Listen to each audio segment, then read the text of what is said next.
Usually, when we think about deep space navigation, our brains kind of just default to the intuitive geometry we use here on Earth. Right. Like, you want to drive to a city, you put your car down the highway, you want to go to Mars, you point your spacecraft at Mars, burn the engines, and, just coast. Yeah, it feels very point A to point B. Exactly. And if you want to reach Pluto, you just point further out into the dark, burn the engines a little longer, and wait. It feels completely linear. But it's not even a little bit. No, and that's the thing. The moment you step into the actual physics of orbital mechanics and heliospheric navigation, that everyday logic just completely breaks down. It really does. Because we're looking at a navigational reality today where reaching Pluto, which is, billions of miles away across the outer solar system, actually requires significantly less energy than flying just a few million miles straight up.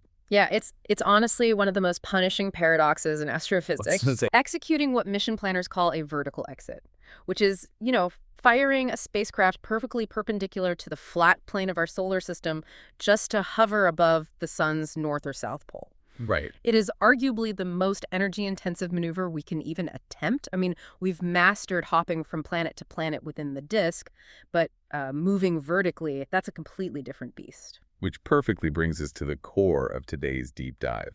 We are pulling from this massive stack of recent data today. Or a really massive stack. Yeah. We've got telemetry from ESA's Solar Orbiter, the April 2025 first light images from NASA's PUNS mission, boundary data from IMAP, and these incredible architectural blueprints for the High Inclination Solar Mission, or HISM. HISM, yeah. And our goal today isn't just to look at the instruments themselves, but to really unpack this vertical exit problem. Because you have to understand the problem before you can understand solutions. Exactly. We need to understand why we are basically held hostage by Earth's orbital momentum and how engineers have had to essentially hack the laws of physics just to see the solar poles. Right, and why escaping that two-dimensional disk of our solar system is really the only way to solve the 55-degree anomaly. Yes, the anomaly that drives our space weather. And ultimately how the mechanics of that high-latitude solar engine dictate the physical shape of the heliosphere. I mean, we're going to get into Ofer's models later, but... the deflated croissant. Yes, the fact that the protective bubble shielding our entire solar system isn't shaped like a classic comet tail, but a deflated croissant. I can't wait to get to that part. But I want to start by examining the physics of this prism, because the math governing the ecliptic plane is just relentless. It does not forgive. No, it doesn't. To understand why going straight up is this near impossibility, you have to look at the kinetic energy you possess right now. Like just sitting here listening to this deep dive. Right, because Earth is moving laterally around the sun at about 30 kilometers per second. Which is roughly 67,000 miles per hour of sideways momentum. Yeah, and every single piece of hardware we put on a launch pad inherits that 4.6 billion-year-old orbital velocity before the countdown even begins. And that inheritance is kind of a double-edged sword for deep space exploration, right? Absolutely. I mean, we measure the propulsive effort a spacecraft needs to execute a maneuver in delta V. Which is the necessary change in velocity. Right. So when we launch a probe to Mars, Earth's 30 kilometers per second of sideways motion does, like, the vast majority of the heavy lifting. Because the spacecraft is already moving in the correct general direction around the sun. Exactly. Pushing outward to intersect Mars's orbit only requires a delta V of about 4 kilometers per second. The rocket is essentially just nudging an already speeding object into a slightly wider lane. But the moment you decide to abandon that lane entirely and fly perfectly straight up, like completely perpendicular to the ecliptic plane, that free speed transforms into an anchor. A massive anchor. I was trying to think of an analogy for this, and it's kind of like being trapped on a speeding bullet train. Okay. If you throw open the side door and jump straight out, you don't travel perpendicularly away from the tracks. No, you just tumble violently down the embankment parallel to the train. Right. Your body retains the train's forward velocity. So if you want to jump out and travel at a perfect 90-degree angle away from the tracks, you'd need like a jetpack strapped to your chest, thrusting backwards at the exact speed of the train. Just to zero out your forward momentum. Exactly. Only after completely canceling that inherited velocity could you even begin to move up. And applying that to a spacecraft, to achieve a vertical exit out of the ecliptic, you have to produce a delta V of nearly 30 kilometers per second just to arrest Earth's orbital motion relative to the sun. 30 kilometers per second. Yeah. Only then can you apply the additional delta V you need to actually climb above the pole. You are looking at an energy requirement almost 10 times greater than a transfer to Mars. 10 times.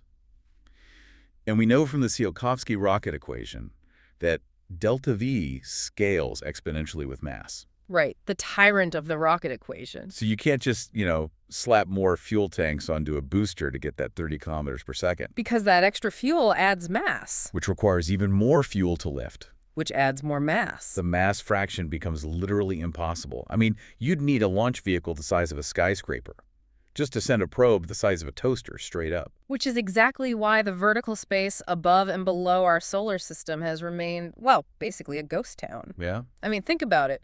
We've dropped atmospheric probes into Jupiter, we've landed on Titan, we've flown by Arrokoth out in the Kuiper Belt. We can navigate the flat disk of the ecliptic with just incredible precision. But looking down on the sun's poles. The energy barrier has largely walled us in. But not entirely, right? Because we have managed to get highly constrained glimpses. It just required abandoning standard propulsion and relying on these insane orbital mechanics cheats. Cheats is the right word for it. If we look at the historical data, there have really only been 2 major missions to break out of the plane, starting with Ulysses. Ulysses. And the flight path for Ulysses is just a perfect demonstration of how desperate the physics actually are.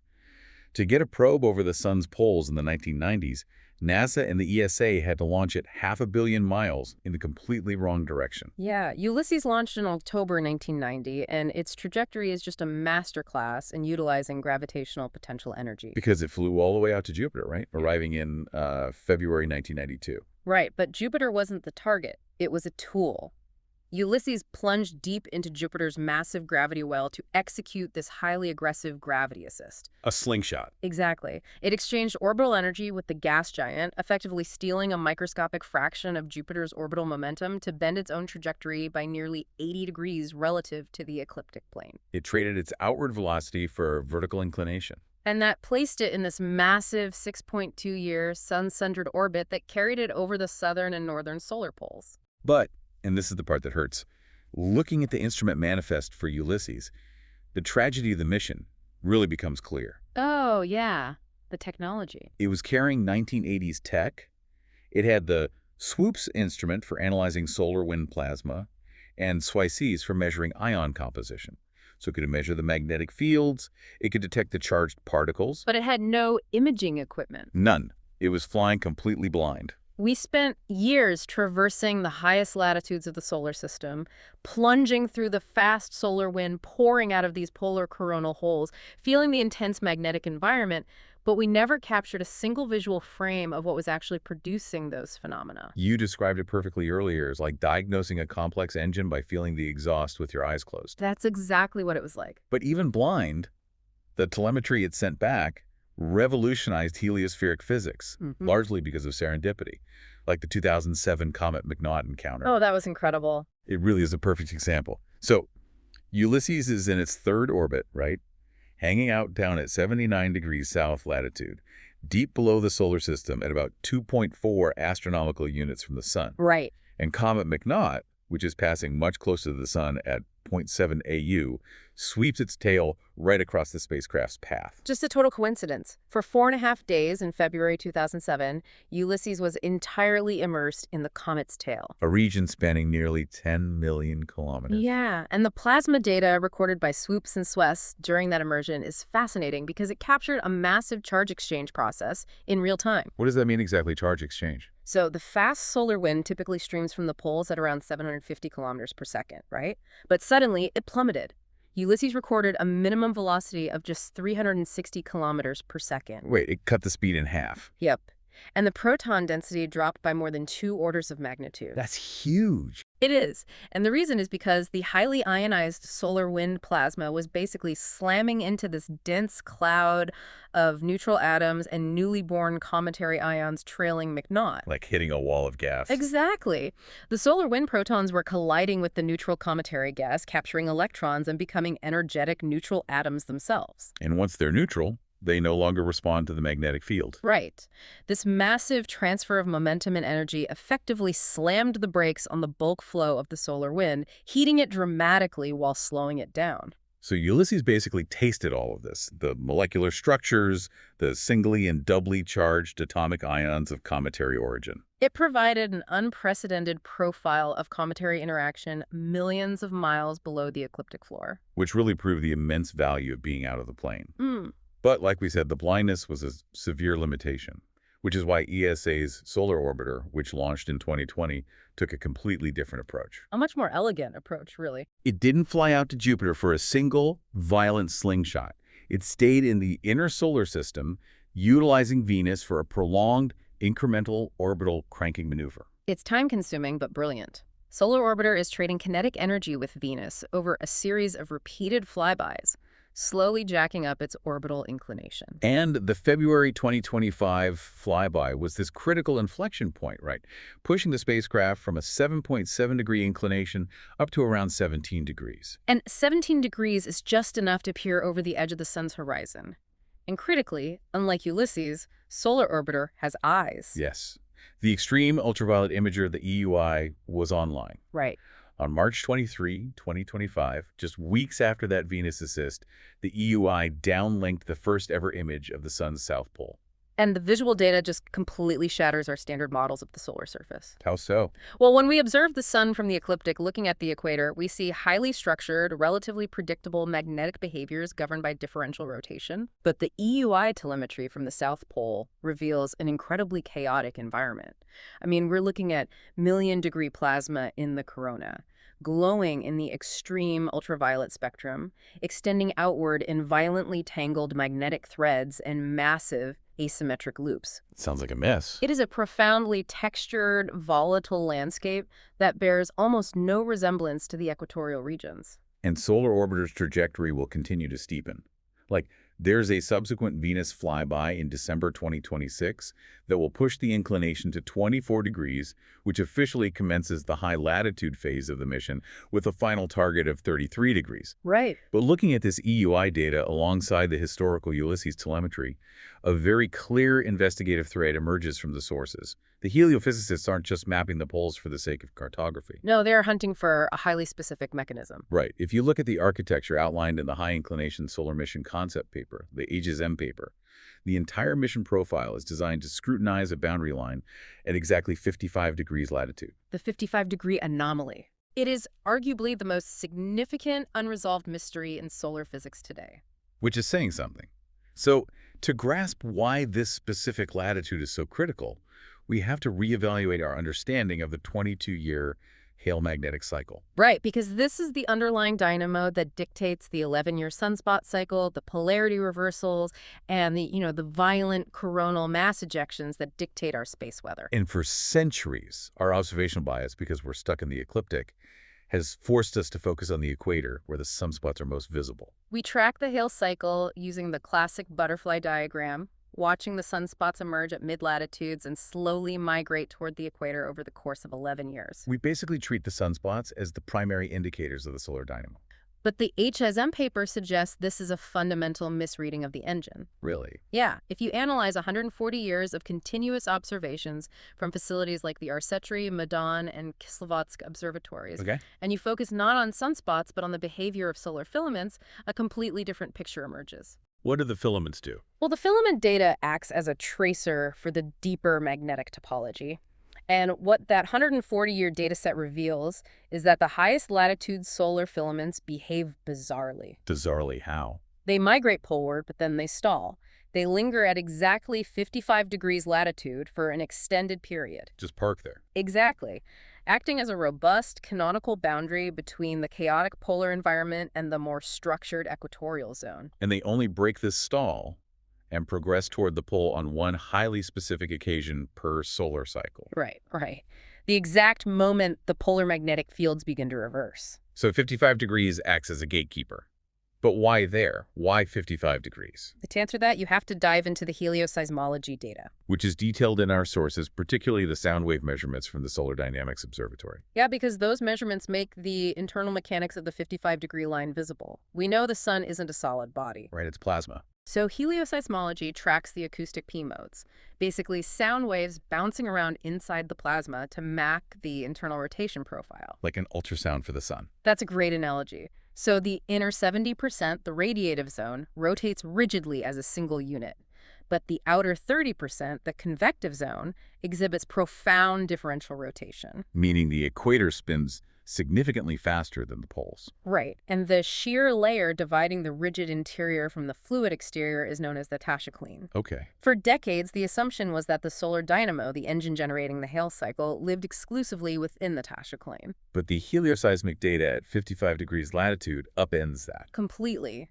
Because if you look at the rotational profile at a depth of 0.8 to 0.95 solar radii, which places it firmly in the middle of the convective zone, well above the tachocline, the variation of the rotation rate with depth abruptly drops to near zero at exactly 55 degrees. So wait, you have this massive sphere of sloshing, differentially rotating plasma, but at that specific depth, that's a specific latitude, everything just synchronizes. Yes.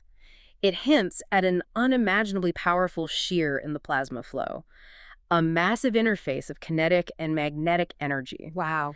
And the researchers behind the HISM concept executed a superposed epoch analysis, overlaying the 140-year filament progression with the equatorial sunspot record, and their conclusion is just paradigm shifting. The Hale cycle doesn't originate at the equator. It originates at 55 degrees. That is wild. The analysis indicates that the magnetic dynamo fires at this high-latitude shear layer.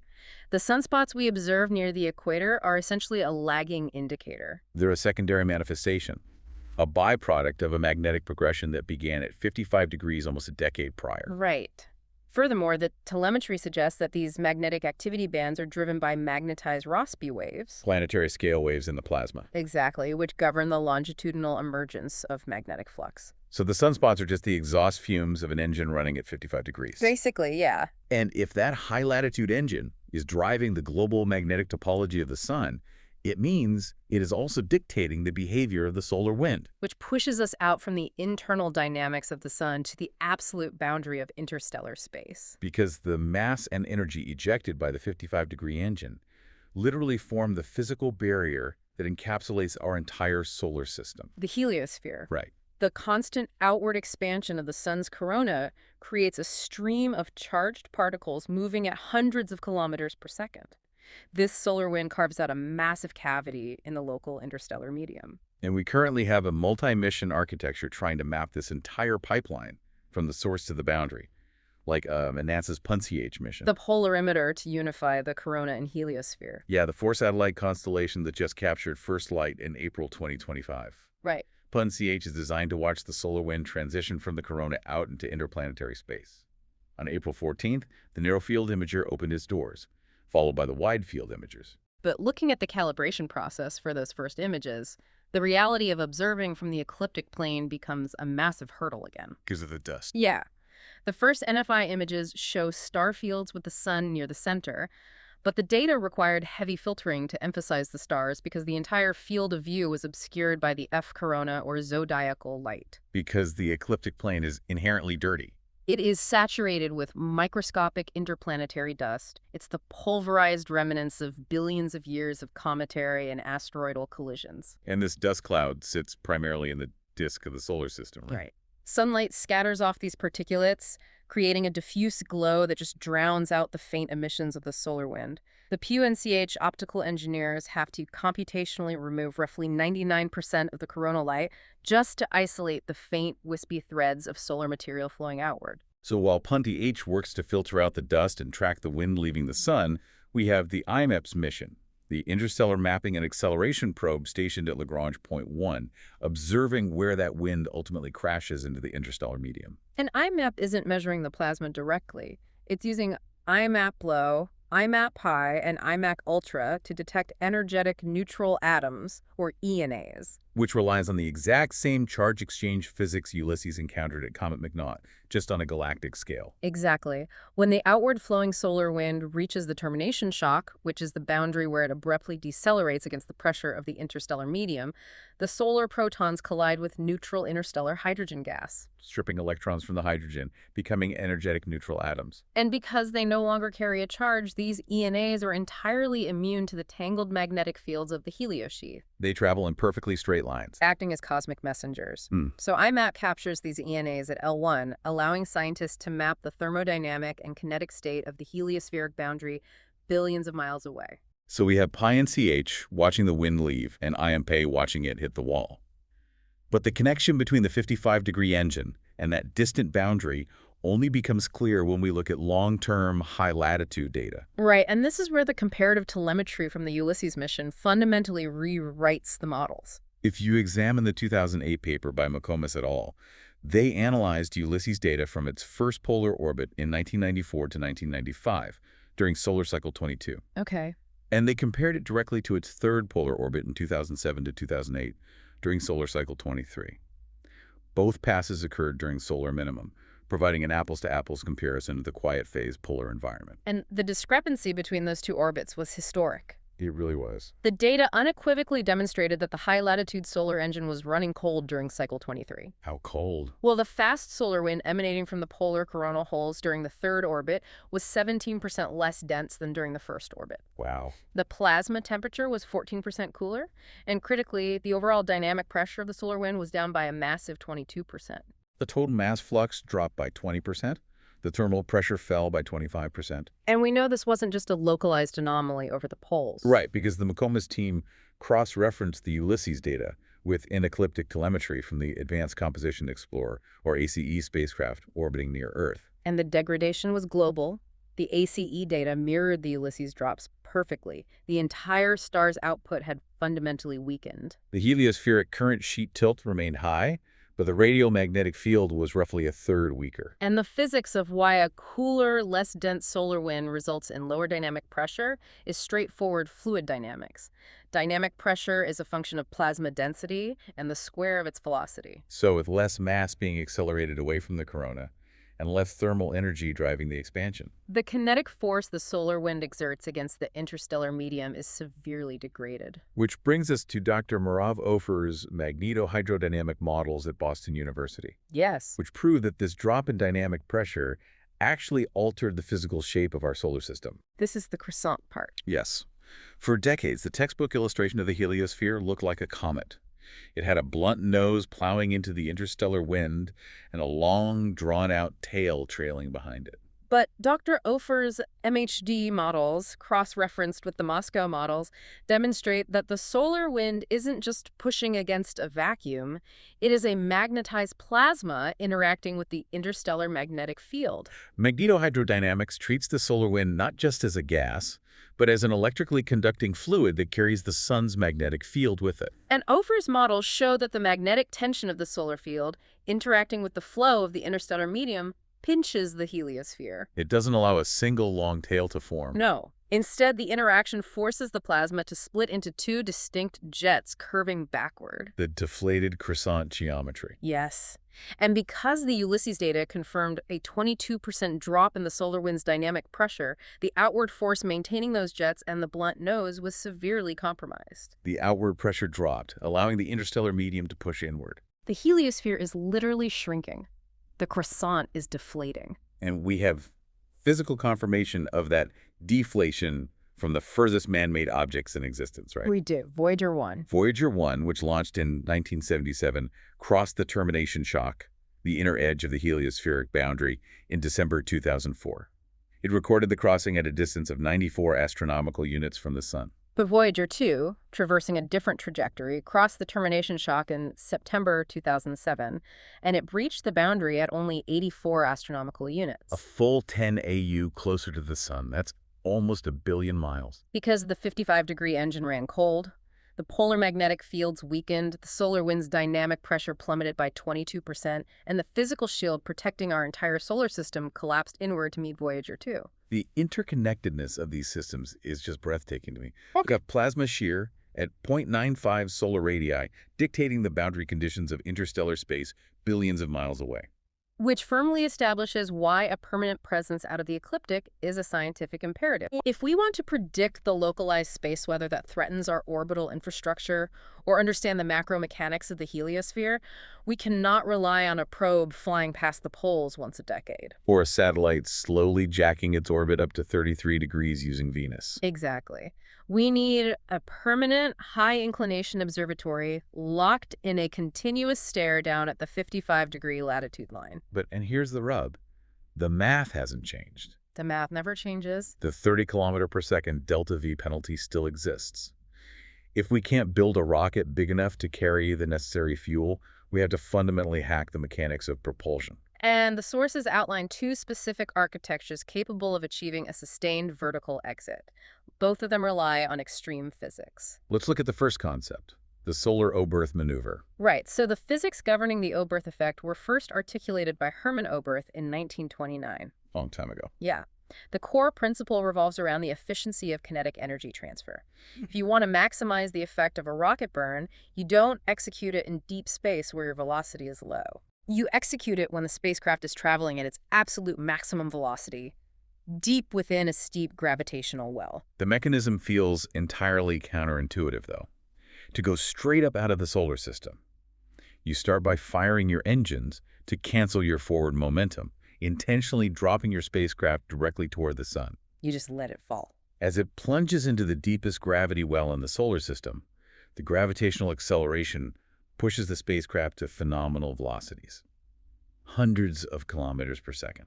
And as the spacecraft approaches perihelion, which is its closest approach to the sun, its kinetic energy is immense. Right. The equation for kinetic energy is 1/2 mass times velocity squared.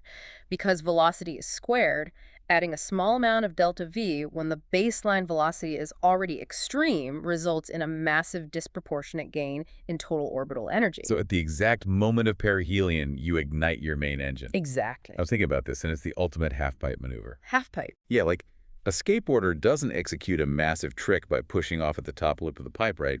They drop all the way to the bottom, converting gravitational potential energy into maximum kinetic energy, and they use the transition at the very bottom to launch themselves vertically out the other side. That's a perfect way to visualize it. By burning the engine at perihelion, the spacecraft leverages the sun's own immense gravity to violently snap its trajectory 90 degrees outward, achieving the vertical exit with a fraction of the fuel required from Earth orbit.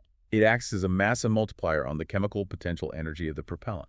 However, the engineering tolerances required for a solar Oberth maneuver are just brutal. Let's say to imagine you're flying right next to the sun. Plunging a delicate scientific payload that deep into the solar corona requires heavily fortified thermal shielding. Right. And that shielding adds significant dry mass to the spacecraft, which partially negates the delta V advantages of the maneuver in the first place. The thermal management is a massive bottleneck. Which is why the architecture detailed in the High Inclination Solar Mission concept, HISM, is so compelling. It bypasses the bottleneck entirely. Yeah, the Marshall Space Flight Center Advanced Concepts Office proposed a vertical exit strategy that just ignores the rocket equation entirely. It doesn't use the Oberth effect, and it doesn't carry massive propellant tanks. It achieves a 75-degree inclination using nothing but photons. Let's talk about how this works. So HISM utilizes advanced solar sail technology, specifically scaling up the architecture currently being validated by the Solar Cruiser mission. Now, Solar Cruiser utilizes a 1,666 square meter sail. Right, but the HISM concept demands a 7,000 square meter deployable structure. 7,000 square meters, that is massive. It is. And the mechanics of how a sail maneuvers a spacecraft without fuel rely on radiation pressure. Photons have zero rest mass, but according to Maxwell's equations and quantum mechanics, they do possess momentum. So when a photon from the sun strikes a highly reflective surface and bounces off, it transfers a minuscule amount of that momentum to the surface. Exactly. His sail is constructed from an aluminized CP1 polyimide substrate. It is exceptionally thin, lightweight, and highly reflective, maximizing that momentum transfer. And the flight profile for HISM is a masterclass in persistent low-thrust orbital mechanics. Following a standard launch to escape Earth's gravity, the spacecraft deploys the sail and essentially trims it to spiral inward toward the sun. It spends approximately 2.6 years decelerating, eventually settling into a circular orbit at 0.48 astronomical units, roughly halfway between the Earth and the sun. But it's still trapped in the dirty ecliptic plane at that point. Correct. But once established at 0.48 AU, the cranking phase begins. Cranking phase. Yes. The attitude control system precisely angles the sail relative to the incoming solar radiation. Instead of using the photon pressure to push inward or outward, it angles the sail to vector the thrust perpendicular to the orbital plane. It's literally leaning on the sunlight. Leaning on the light, yeah. It uses the continuous, relentless pressure of the photons to constantly torque its orbit upward. Hmm. And because it doesn't rely on finite chemical propellant, it can sustain this thrust indefinitely. The paper states the sail can crank the orbital inclination by roughly 10 degrees per year. So within 8 years of launch, HSM reaches an inclination exceeding 75 degrees. But deploying and maintaining a 7,000 square meter ultra-thin membrane in deep space introduces massive structural challenges. I mean, how do you even hold it open? Right. In traditional solar sail designs, like the early concepts or even smaller current iterations, you require heavy composite booms to provide the compressive strength necessary to pull the sail taut and prevent the membrane from buckling under the radiation pressure. But for a 7,000 square meter sail, The mass of those compressive booms would exceed launch vehicle capacities. the weight of the skeleton ruins the mass fraction again. Exactly. So the HISM engineers solved the structural problem with angular momentum. They spin the entire spacecraft. Yes. The baseline design calls for a spin rate of 1 revolution per minute. By spinning the massive sail, centrifugal force naturally pulls the membrane outward, holding it completely taut. Oh, that's clever. The 4 TRC booms, triangular, rollable, and collapsible composite structures, no longer have to provide massive compressive tension.